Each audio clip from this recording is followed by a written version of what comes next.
Hey guys, what is going on? It's Fen here again, and today we are releasing the Creative World. So, you guys have been waiting for the Creative World for quite a while now. It's been a few weeks, and, we wanted to give it to you guys, and here it is, basically. So, this is a spawn. If you come back to the spawn, here we go. And then if you come over here to the far right bridge, you will see Enter the Creative World. Now, take a look at my items. My items have some roses, maybe some gravel, of course, some stone brick, and a shovel and a sword. So I'm going to go GM and go back to survival because this is what you will have. Now when we go into the creative world, the inventory will change to whatever you have in your creative world. So you don't actually lose your items or anything like that, but you can't actually transfer them from creative to survival or survival to creative. And we installed a plugin to stop that happening because it just wasn't fair. Because people could come in here, get lots of stacks of items, and then go back into the survival world and use them items. So, because it wasn't fair, we obviously installed a plugin to stop that happening. So this is where you spawn. It's just a nice little spawn that DefShay created, and basically this is where you'll spawn. Now you've got to basically remember where this house is, because this is the only way you can actually get back to the spawn. Well, it's not the only way. You can type /spawn, it'll take you to the survival world. I haven't figured out how to set a spawn in this world. When I do /set spawn from essentials, it automatically puts a spawn here, so when people do /spawn in the creative world, in the survival world, they come to the creative world. So it's a little bit messy at the minute, but we're working on it. If you know how to do that, then let me know. And basically, this is free build. Anyone can build here, and we've given you guys the permission to protect your own land in here. And I'm going to show you how to protect your own land. And basically, this is to stop admins having too much stress, because we've got so much to do on the survival world that takes priority because it's the main one we want to focus on. Creative world isn't, it didn't do too well on the old server, so we're not going to make it our main focus. So if you want to protect your builds and make something really cool and save it, then protect your land. If you don't care what happens to it, then don't protect it. So the only time we would intervene is if someone's trying to grief your build as you are building it. That's when we would actually, intervene and ban people or kick people.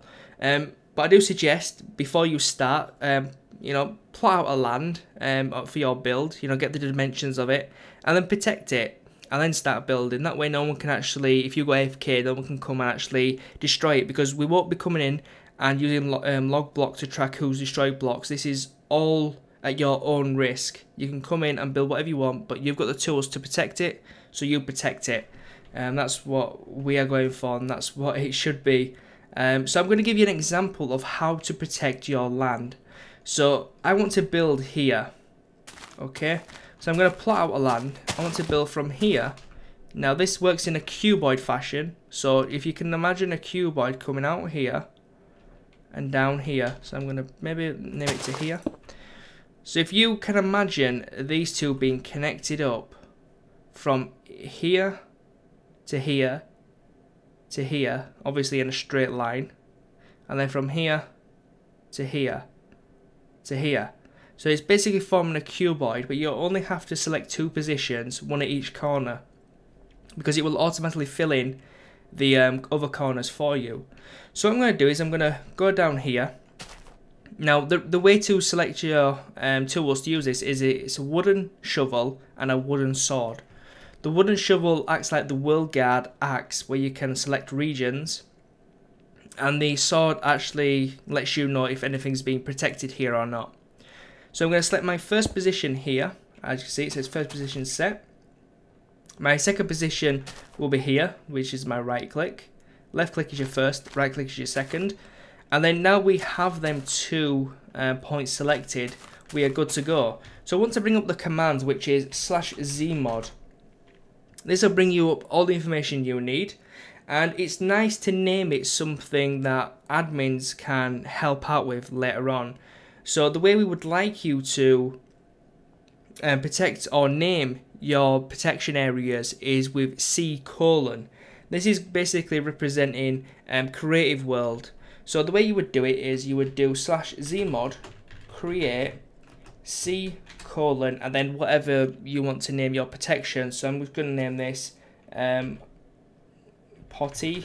Yeah, okay, I'll name it potty and hit enter, and then it says created a new zone. So now if I actually use the sword, you can see it's already protected. We enabled auto protect, so whenever you create a zone you don't actually have to add the flag. So as you can see, here we go, this is protected, this isn't, this isn't. Now if you want to do a collab with someone, you do zmod, bring up the options, and then you do /zmod allow the zone, so it'd be C colon potty, and then it'll be player name, whoever wants to do a collab with you. Of course, if you want to kick someone out, it's disallow. You don't need to worry about the flags, but they are flags there if you want to use them. And then the info, you can get info on it, who, list, you know, etc. All these commands are pretty much self-explanatory.